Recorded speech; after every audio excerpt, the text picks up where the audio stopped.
Welcome to Comics Bazaar, the channel of comics commentary and arcana. This video features Daredevil number 186, cover dated September 1982. The cover is an interesting design. The drawing is by Frank Miller, inked by Klaus Janson.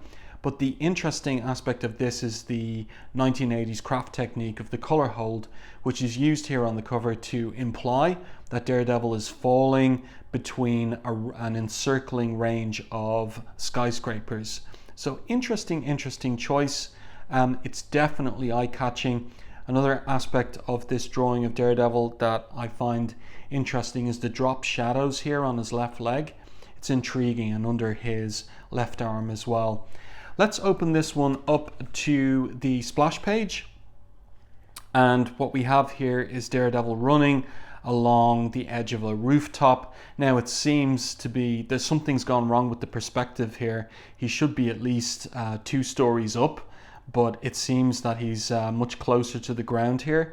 The drawing is by Klaus Janson, so the pencils are by Klaus Janson, but the layouts, the rough layouts, are by Miller. So I'm not sure that Janson pulled this one off in terms of the perspective here. And the interesting question is, who is this man with the glasses, hat and trench coat who's observing Daredevil running along that rooftop ledge? Well, we're going to find out within the story itself. But first of all, we get the title page. So the title of the story is Stilts. That's a clue as to who this man is. And the creative credits are Frank Miller, scripter and storyteller. What that means is that Miller is no longer penciling, but he is laying out the story, and he is indicating in very loose breakdowns what Klaus Janson is to pencil on the pages. And Janson himself is credited as penciler, inker and colorist. And Joe Rosen rounds out the creative team as letterer. So I really like this image of Daredevil bouncing off the top of the street light, and kind of the indication there of the reverberations of the street light, as well as this character in the light cast by the street lamp thinks to himself, it is Daredevil en route to the Glen Industries building, same as me. So he humps to himself in his mind and thinks, best to hold back until I'm properly equipped to trounce him once and for all, and until I get paid enough to do so. So who is this bespectacled man who looks a very unlikely candidate to give Daredevil a trouncing? Next page, the scene is set in Glen Industries, and we have a face-off here between Heather Glenn, who's changed her hair. She's dyed it blonde, and she's facing off against the board president. Or no, he's not. She's the president of Glen Industries, but this guy here is kind of like the director of the board, Mr. Spindle. And Heather's discovered from the previous issue, from Foggy's investigation in the previous issue, that Glen Industries making explosives and selling them to the kingpin of crime. So she's not happy, and she says, Glen Industries is involved in criminal activities. My father would have never have. But she's interrupted by Spindle, who says, your father is dead as his simplistic attitude toward the realities of business. Heather insists, I won't see my father's dream go wrong, I won't. Spindle retorts, that, my dear, is history, and you are as much a part of this turn of events as I, because she's been signing off on purchase orders and so on and so forth. So Spindle is blackmailing her, saying that she's implicated. But Daredevil has been sitting on the ledge here, watching proceedings silently, reveals himself when he says, not true. You've been tricked, Ms. Glenn. Your father's business has been handled poorly by this man, and it will go under. Evidence that is on its way to the district attorney will make sure of that, but you will not suffer, I promise. Interesting use of negative space on the page as well. Miller very good at that, not afraid to leave open white spaces on the page, and it helps the layouts breathe and gives the reader's eye a little rest with those white spaces, and makes the other art and panels pop. So Daredevil somersaults backwards out the window. Don't count on that, Daredevil, says Spindle to him as he drops out of the window. Ms. Glenn is far from. Daredevil is gone. Ms. Glenn is walking away, and one of his compatriots on the board says, looks bad. Yes, yes, says Spindle. I like the body language here as he takes off his spectacles and cleans them, which implies maybe that there was some steam coming off him, but not hopeless. I've made certain arrangements. And so, who is this? You certainly have, says a figure here in the foreground, but those arrangements have just become more expensive. Stiltman. And Stiltman says, none other. You want me to remove some evidence from a certain district attorney and to persuade her to sabotage the case against Glen Industries? But you said nothing about Daredevil. My price has doubled. And really great shot here of Manhattan going all the way out to, is it the East River or the Hudson River? Probably the East River, I would say. And you can just see the docks laid out there as well. Great use of perspective in this particular panel. And so Stiltman continues because Mr. Spindle is protesting that he can't double the fee. And Stiltman retorts, not one word. I've battled Daredevil before. That's how I came to serve my term in prison. I won't risk another such episode without due compensation. So Spindle gives in, gives him the suitcase full of money. And this is a really interesting sequence here where Stiltman takes off his glove in order to open the latch of the suitcase, the briefcase rather.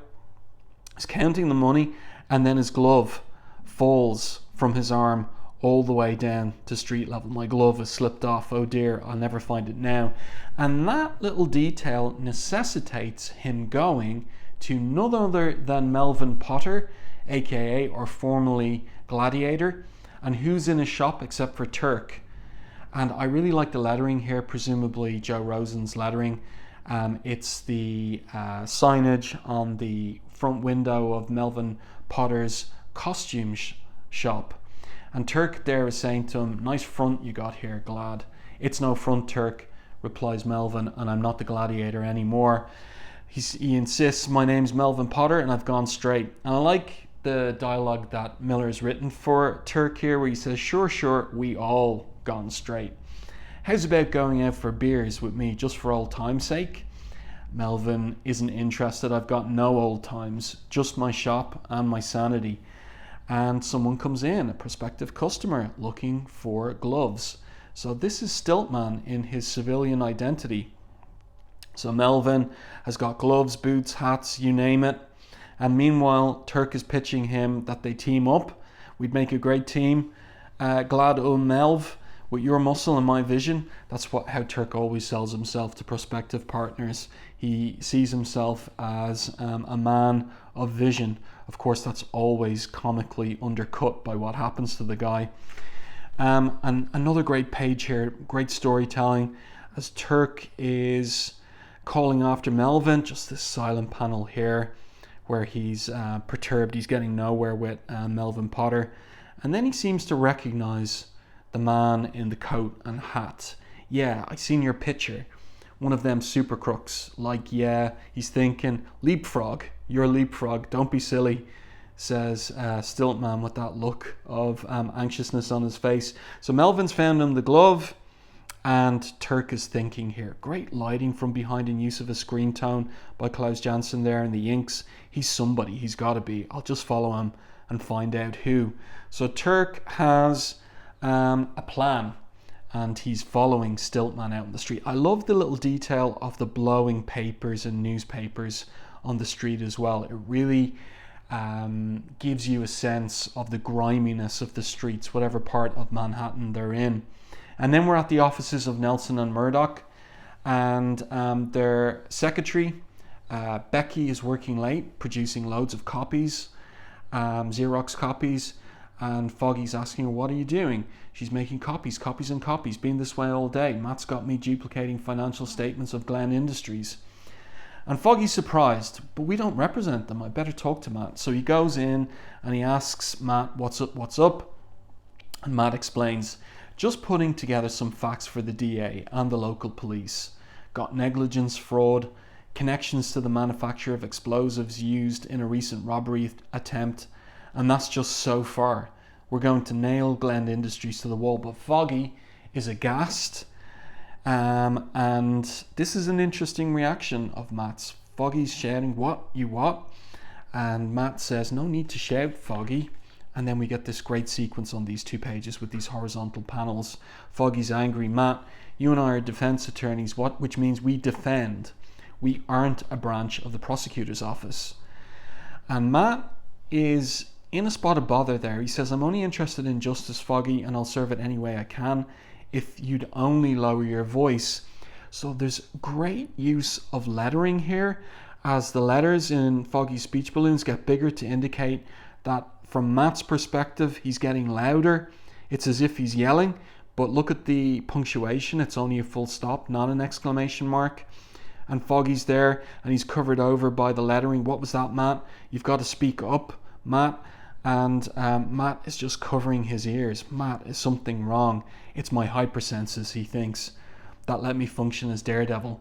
They've gone haywire, out of control." And we've seen that happen before, but how, why? Got to concentrate, drive the sound back. And he does. So we saw him before have to look up his old mentor Stick in order to get a handle on his hypersenses when they were also out of control. And he did get a handle on them. So the question for readers now is, well, what's up at this point? What's going on? How come he's losing control over his hypersenses again? So Foggy's there with his arm around his shoulder. He's concerned about Matt, and Matt says it's just a headache, Foggy. So he covers with that white lie. "Now, if you'll excuse me, I've got work to do." But I really like the storytelling on these 2 pages. Really nicely done, and the integration of the lettering, indicating this oversized lettering, indicating the volume with which Matt is hearing Foggy's ordinary speech level. And then the scene switches to the offices of the assistant to the district attorney. That's Maxine Lavender. She's a character we've seen in the comic before. And somebody's at the door. Who is it? It's kind of selling to the reader maybe it's Stiltman, but it isn't. It's Daredevil. And Daredevil has couriered over all of the relevant documentation that will help the DA make a case against Glen Industries. And Maxine Lavender is quibbling with the case that's been brought to her. Am I supposed to accept the notion that you're just a tireless crusader for truth, justice, and the American way? She asks of Daredevil. But when she turns around, he's gone, and she thinks to herself, show off. Now that's a setup for a payoff later in the comic, so remember that for a little later on. And now the scene switches to a grimy hotel where Stiltman is staying, and he's looking over his costume. And I like the characterization that Frank Miller works for Stiltman, where he's thinking here about his costume. It has failed me time and again. I must restructure it, revamp it, make it flawless, make me flawless and tall. Oh yes. To work then. By the time I kidnap that prosecutor, what was her name, Lavender, I shall be strong, invincible, and tall. And you can see how short he is compared to Turk there in the background, who snuck in to Stiltman's room and knocks him over the head with a lead pipe. And then the scene shifts to the Kingpin's offices, his skyscraper across town in Midtown Manhattan. And he's there talking to his assistant Flint. The death of Elektra and the subsequent incapacitation of Bullseye have left our organization lacking a chief assassin. I rule the mob by fear. Without a symbol to instill that fear, my control over the East Coast is shaken, however slightly. Already I hear the slightest rumblings of unrest, the first faint hint of mutiny in the ranks. A new man must be found, and quickly. So the Kingpin, always strategic, thinking in terms of the security of his operation. And just at that moment, who turns up outside his office window except for Turk, who has taken the costume, the Stiltman costume, and he presents himself as the new Stiltman, looking to become Kingpin's new assassin. And it's really funny, Kingpin's response here. It doesn't matter what armor or weapons you may have acquired, Turk. You are an idiot.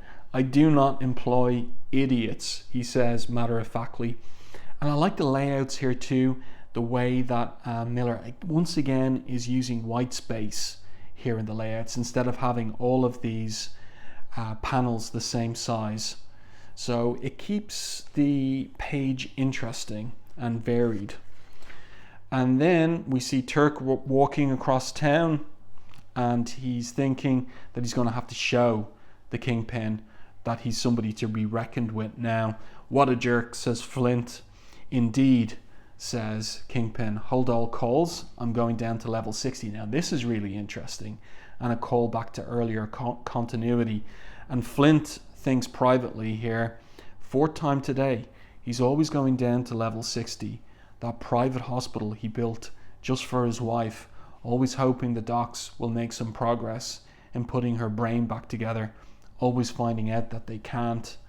And so we see the Kingpin here visiting Vanessa in the hospital bed in which she's lying. And so that's a reminder to readers that maybe if he can bring Vanessa back, he might walk away from that life of crime. And then the scene switches to the office of Lieutenant Nicholas Manolis, the 6th Precinct NYPD, and Stiltman has made his way to make a complaint about the theft of his armor. The Stiltman armor represents my life's work, he says to the detective, not to mention a threat to the entire city. And I like this little detail that Miller works into the dialogue. Not that I would have again used it for criminal purposes. You must summon Daredevil. How, says Manolis. Thought you'd have a hotline or beacon or something. Little references, allusions to Batman. Nah, don't even know him or like him or you. Are all you super types give me a pain. But then these files are dropped on his desk. Some evidence for you, Nick. And Wilbur, anytime you want to start talking, go right ahead. I'm all ears, says Daredevil. And Daredevil's just arrived silently, just in the manner of Batman. So this is a nice little kind of allusion to DC Comics Batman at the time. And very interesting in terms of the fact that Miller maybe by this point knows that he's going to DC Comics. He's been offered by Jeanette Kahn, the president of DC Comics at the time, anything he wants if he'll come work for DC, leave Marvel, come work for DC. And what Miller wants at this time in 1982 is he wants prestige format comics for his creator-owned Ronin series. So he's been offered that, but I have the feeling he's also rolling around, kicking around in his mind the possibility of working on Batman 2 as something he might get to do if he moves to DC, which of course is what he did do. So here the scene switches to some restaurant in Manhattan, and Foggy's there sitting down having a drink with Heather Glenn, and he comments on her blonde hair. And he says to her, glad you could meet me on such short notice and all. She says, well, it sounded urgent. He says, I'm not sure, just a feeling really. Matt's been acting so strangely. And she says, first he asked me to marry him right out of the blue. Then he starts tearing my life apart. I'm sorry, I shouldn't have said that. She says, and continues, Matt may be right to help incriminate my father's business. I just don't know. And then she kind of has a little breakdown here where she's confused and says, I can't hate him, Foggy, I just can't. If I really do lose the business, Matt's all I've got left. You don't think he's counting on that? Foggy asks her. And she looks away rather than looking him in the eye and says, no, Foggy, of course not. And then we just have this great silent panel here of Foggy saying nothing in response. And we know that he's thinking that Matt is manipulating Heather into losing the business and then just having to marry him. So then the scene switches back to Maxine Lavender's office, and there's a tapping on her office window again. She thinks it's Daredevil, but it's not. It's Turk in the Stiltman outfit, and he's decided to go across town and complete Stiltman's job. Thinks there's some money he can make in the bargain. But this is really surprising. So he pulls her out the window. Look how high up they are. And she nonetheless starts attacking him. And he acts on instinct and punches her in the jaw. You lousy bim, he calls out. And she's knocked clear. And she's going to fall to the ground. And he realizes he's made a huge mistake. Now I've done it. But Daredevil arrives just in the nick of time.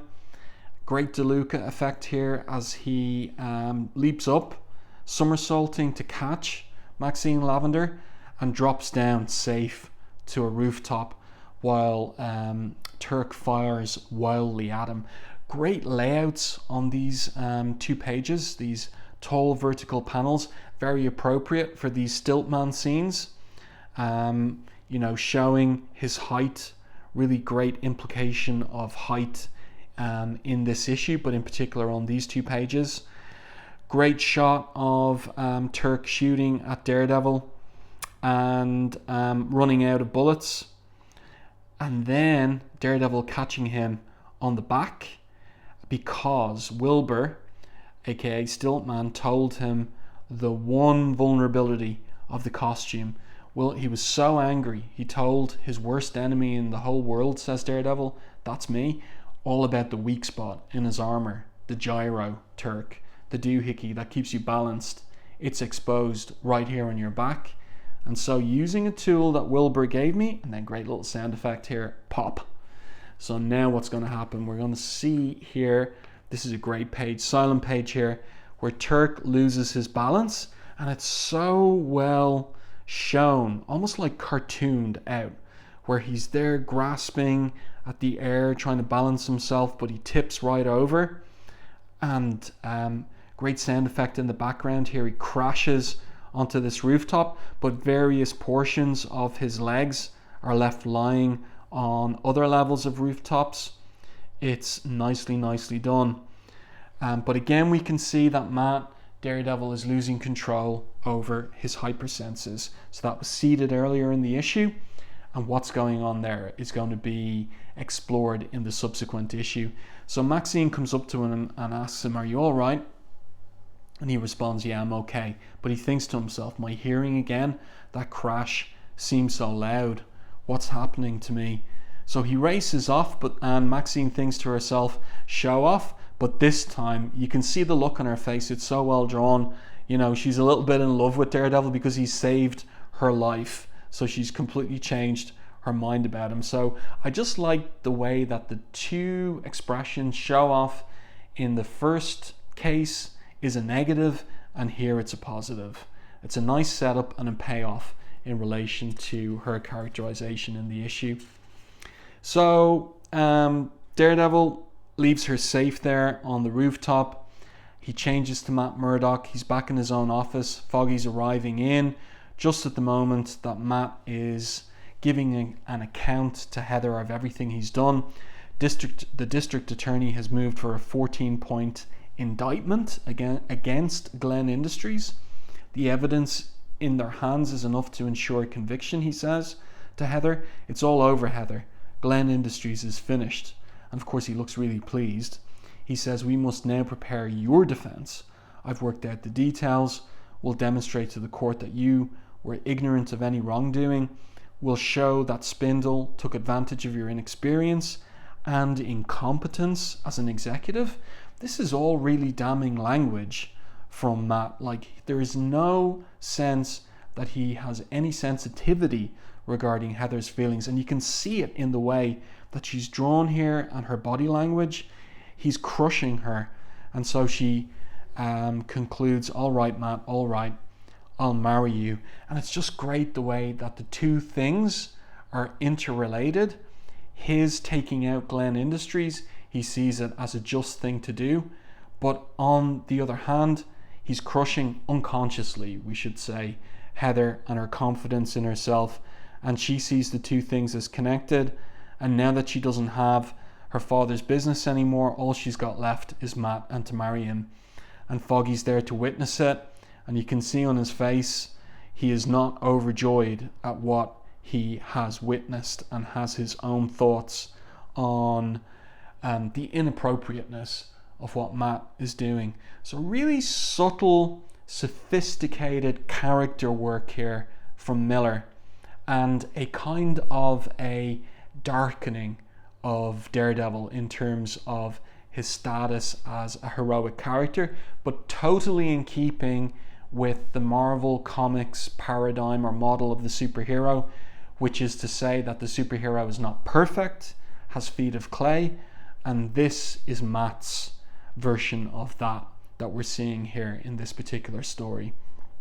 The letters page here, one page of letters, all concerning issue 183, the Child's Play, the first part of Child's Play, the crossover with the Punisher. Next issue, Daredevil's powers increase. That's the hypersenses, and this is not good news. So I do hope that you enjoyed this review and commentary on Daredevil, Frank Miller's Daredevil, number 186. Let me know your thoughts on this issue in the comments section to the video. If you enjoyed my review and commentary, please like the video on YouTube. It really does help the channel. And if you haven't done so already, subscribe to the channel and stay tuned for more content like this.